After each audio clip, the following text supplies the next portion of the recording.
भाई जो गुरु वचन पे डट गे, कट गे फंद 84 के। श्री कृष्ण जी व श्री रामचंद्र जी, श्री कृष्ण और श्री रामचंद्र जी भी इसी शैतान यानी काल के द्वारा भेजे गए नबी थे, अवतार थे। इन्होंने भी अपने पिता काल के द्वारा दिया गया आधा अधूरा ज्ञान ही समाज में फैलाया है। श्री विष्णु जी सतगुण ही रामचंद्र तथा श्री कृष्ण चंद्र जी के रूप में जन्मा था। यानी ये जो श्री राम और श्री कृष्ण जी वाली आत्मा थी, ये स्वयं श्री विष्णु जी ही थे। श्री विष्णु जी के लोक से भेजी गई कोई आत्मा नहीं थी। श्री रामचंद्र रूप में श्री विष्णु जी स्वयं ही अवतार धारण करके आए थे, क्योंकि श्री विष्णु जी को नारद ऋषि का श्राप लगा हुआ था। उस श्राप को भोगने के लिए श्री विष्णु जी स्वयं ही त्रेता युग में रामचंद्र जी के रूप में आए थे। और त्रेता युग में फिर इन्होंने गलती कर दी थी। अपने स्वार्थ के लिए, रावण से अपनी पत्नी सीता को छुटवाने के लिए, युद्ध करने के लिए उनको सैनिकों की आवश्यकता थी। अयोध्या से सैन्य सहायता वो प्राप्त नहीं कर सकते थे, क्योंकि उनको वनवास मिल चुका था। तो जंगल में उनकी मुलाकात सुग्रीव से हुई, जो कि बाली का भाई था। अब बाली ने अपने भाई सुग्रीव को किसी बात के कारण राज्य से बाहर निकाल दिया था, और सुग्रीव की पत्नी को भी बाली अपनी पत्नी रूप में रखे हुए था। तो जब हनुमान जी के माध्यम से सुग्रीव और श्री रामचंद्र जी की आपस में मीटिंग हुई, मुलाकात हुई, तो दोनों को एक दूसरे की आवश्यकता पड़ी। सुग्रीव को अपना राज्य वापस चाहिए था, और भाई श्री रामचंद्र जी को सैन्य सहायता चाहिए थी, क्योंकि अपनी पत्नी सीता को रावण से छुड़वा कर लाना था। तो दोनों की आपस में संधि करना, समझौता करना मजबूरी बन गई। सुग्रीव ने कहा कि यदि आप बाली को मारकर और मुझे किष्किंधा का राज्य दिलवा दें, तो वहां का राजा बनते ही मैं अपनी समस्त वानर सेना आपकी सहायता में लगा दूंगा। इसलिए अपने स्वार्थ के लिए, अपनी पत्नी को छुड़वाने के लिए दशरथ पुत्र श्री रामचंद्र जी ने पेड़ की ओट लेकर धोखे से बाली का वध किया था। तो बाली ने कहा, भैया तेरी और मेरी क्या लड़ाई थी, हम तो आपस में एक दूसरे को जानते भी नहीं। आपने जो पेड़ की ओट लेकर धोखे से मुझे मारा है, इसका बदला कब दोगे? तो श्री विष्णु अर्थात श्री रामचंद्र जी ने कहा कि द्वापर युग में मैं विष्णु यानी रामचंद्र खुद ही श्री कृष्ण जी के रूप में जन्म लूंगा, और उस समय मैं आपका यह बदला दूंगा। तो भैया अंत समय में श्री कृष्ण जी जंगल में, जब उनका पूरा खानदान नष्ट हो गया था दुर्वासा ऋषि के श्राप के कारण, तो जंगल में एक पेड़ के नीचे पैर के ऊपर पैर रखकर सोए हुए थे। उस समय एक बालिया नाम के शिकारी ने, जो कि त्रेता युग में सुग्रीव का भाई बाली था और द्वापर में अपना बदला लेने के लिए जन्मा था, उस शिकारी ने जहर से भुजा हुआ तीर हिरण की आंख समझकर श्री कृष्ण जी के पैर में मारा। इस प्रकार श्री कृष्ण जी की मृत्यु हुई और बाली का बदला पूरा हुआ। तो कहने का मतलब है, श्री राम और श्री कृष्ण जी ये दोनों स्वयं विष्णु जी ही थे, जो यहां पर अपने कर्म को भोगने के लिए आए थे। अब बताओ भाई और बहनों, इतिहास हमें शिक्षा दे रहा है, लेकिन हम लोग लेना नहीं चाहते। आज कोई भी साधक है, भगत है, वो भक्ति किस लिए करता है? श्री राम की पूजा, श्री कृष्ण जी की पूजा, इनके मंदिरों में जाना, तप करना, पैदल यात्रा करना, व्रत करना क्यों करता है? अपने कर्म कटवाने के लिए, कि मेरे पाप कर्म हल्के हो जाएं, मेरे पुण्य कर्मों में वृद्धि हो जाए। क्योंकि पुण्य के कारण सुख होता है और पाप कर्मों के कारण दुख होता है, संकट आते हैं। तो जाहिर सी बात है, हर व्यक्ति चाहे हिंदू धर्म में हो चाहे मुसलमान धर्म में हो, अपने पाप कर्म कटवाने के लिए तो भक्ति करता है, ताकि मेरा शरीर स्वस्थ रहे, मेरा परिवार ठीक रहे, मेरा काम धंधा ठीक चले, अचानक से कोई अकाल मृत्यु ना हो, इसीलिए तो भक्ति करते हैं। अन्यथा क्यों लोग अपने पैर तोड़ते हैं मंदिर और मस्जिदों में जाने के लिए? अब सोचिए भाई और बहनों, जो श्री राम और श्री कृष्ण जिसको आज 90% हिंदू समाज अपना भगवान मान के पूज रहा है, अरे जब वो श्री राम अपने कर्म नहीं काट पाए, त्रेता युग में बाली को धोखे से मारा था, अपना वो कर्म दंड भोगने के लिए, वो बदला देने के लिए उस कर्म का, श्री रामचंद्र जी यानी श्री विष्णु जी को खुद द्वापर युग में श्री कृष्ण जी के रूप में जन्म लेना पड़ा और पैर में तीर लगवाकर वो कर्म दंड भोगना पड़ा। तो इन भगवानों की भक्ति से भला हम भक्तों के पाप कर्म कैसे कटेंगे, हमारे कर्म दंड कैसे कट सकते हैं जब ये अपने नहीं काट पाए। तो ये विचार करने की बात है भाई और बहनों।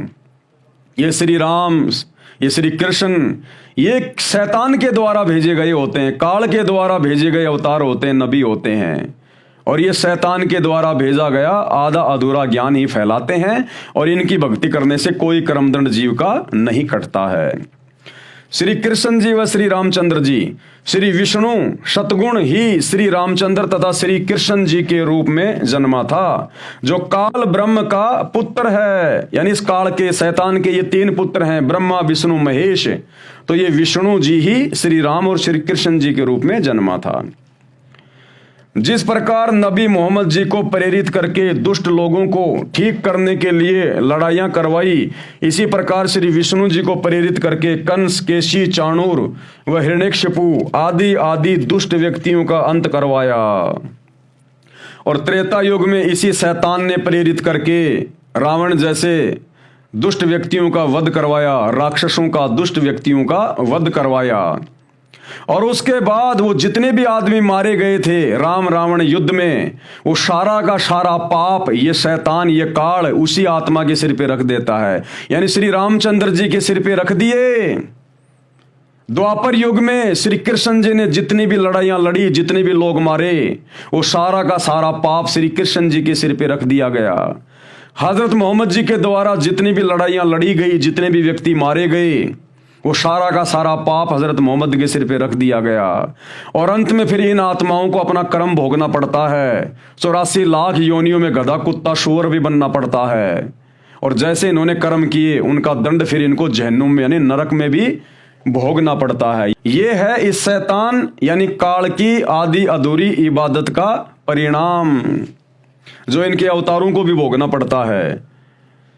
श्री विष्णु जी के कुल 9 तथा 24 अवतार काल ब्रह्म यानी ज्योति निरंजन के भेजे पृथ्वी पर जन्मे माने गए हैं। एक अवतार अभी पृथ्वी पर आना शेष है। इनमें मुख्य श्री राम व श्री कृष्ण जी को माना जाता है। यानी 9 अवतारों में, इन 24 अवतारों में मुख्य अवतार श्री राम और श्री कृष्ण जी को माना जाता है, जिनको भगवान मानकर पूरा हिंदू समाज शैतान की भक्ति कर रहा है। इन सब उपरोक्त काल के नबियों ने यानी अवतारों ने काल का साम्राज्य स्थापित किया। भाई काल के द्वारा भेजे गए हैं तो जाहिर सी बात है काल का ही आधा अधूरा ज्ञान प्रचार ये करते हैं। इन सब उपरोक्त काल के नबियों ने काल का साम्राज्य स्थापित किया है। रावण, कंस, केसी, चाणूर, शिशुपाल आदि को मारा, जो जनता के लिए दुखदाई थे, जिस कारण से सब जनता इन्हीं श्री रामचंद्र तथा श्री कृष्ण चंद्र को पूर्ण परमात्मा मानकर पूजने लगी। क्योंकि कुछ एक शक्तियां आम व्यक्तियों से अच्छी ये ऊपर से लेकर आते हैं और जन साधारण से अच्छे काम ये करते हैं, जिस कारण से आम लोगों में ये भगवान बन बैठते हैं, परमात्मा बन बैठते हैं, जिस कारण से पूरा समाज काल की साधना में लगा रहता है। ये पूर्ण परमात्मा कादिर अल्लाह नहीं है। ये जितने भी अवतार हैं जो काल के द्वारा भेजे जाते हैं, ये पूर्ण परमात्मा नहीं होते, ये कादिर अल्लाह नहीं होते। यह काल ब्रह्म ज्योति निरंजन का फैलाया जाल है। लेकिन आम भगत समाज इनके उन कार्यों को देखकर, जैसे श्री रामचंद्र जी के द्वारा रावण को मार दिया गया, श्री कृष्ण जी के द्वारा कंस को मार दिया गया, इन अद्भुत चमत्कारों को देखकर, शौर्य के काम को देखकर आम समाज इनको भगवान के समान मान बैठता है और इन्हीं की पूजा फिर आगे शुरू हो जाती है, जो कि काल का एक सुनियोजित षड्यंत्र होता है। वो इसी प्रकार से अपने अज्ञान को फैलाता है। जब तक ऊपर बताए तीनों नामों यानी कुरान शरीफ की सूर अशूरा 42 आयत नंबर 2 वाले ऐन सीन काफ, जो गीता अध्याय 17 श्लोक 23 में ओम तत्सत कहे हैं, जब तक उनका जाप मुझ रामपाल दास से दीक्षा लेकर नहीं किया जाएगा, तब तक जीव सतलोक वाली जन्नत यानी स्वर्ग में सदा नहीं रह सकता। तब तक भैया सातवें आसमान पर अपने ओरिजिनल खुदा इबादत कबीरा अल्लाह कबीर के लोक में नहीं जाया जा सकता। जैसे कर्म करोगे, जैसे दान पुण्य करोगे, जैसी इबादत करोगे, शैतान के ही अंडर में रहोगे। थोड़े बहुत दिन जन्नत में, फिर जहन्नुम में, क्योंकि पाप कर्म ज्यादा होते हैं, ज्यादा पाप कर्म के कारण फिर नरक भोगना पड़ता है। तो जन्नत भोगी, फिर जहन्नुम भोगा, फिर 84 लाख योनियों में गधे कुत्ते सूअर के शरीरों में मां कष्ट उठाना पड़ेगा। फिर कहीं जाकर एक मनुष्य जन्म मिलेगा। उस मनुष्य जन्म में ना जाने फिर से परमात्मा मिले ना मिले, ये कादिर अल्लाह बाखबर रूप में आया हो ना आया हो।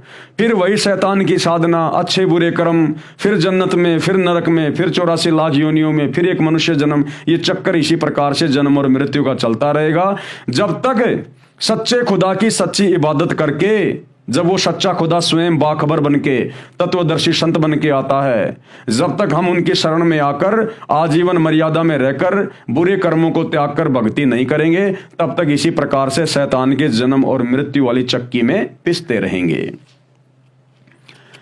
तब तक जीव सतलोक वाली जन्नत यानी स्वर्ग में सदा नहीं रह सकता। जन्म मृत्यु व अन्य प्राणियों के शरीर में कष्ट सदा बना रहेगा। नरक में भी कष्ट भोगना पड़ेगा। ऊपर मुसलमान धर्म की पूजा का वर्णन किया है, रोजा, जकात, नमाज, अजान यानी बंग मारना। इससे जन्नत के साथ बने पितरलोक में स्थान मिलता है। जन्म मृत्यु का चक्र भी सदा बना रहेगा।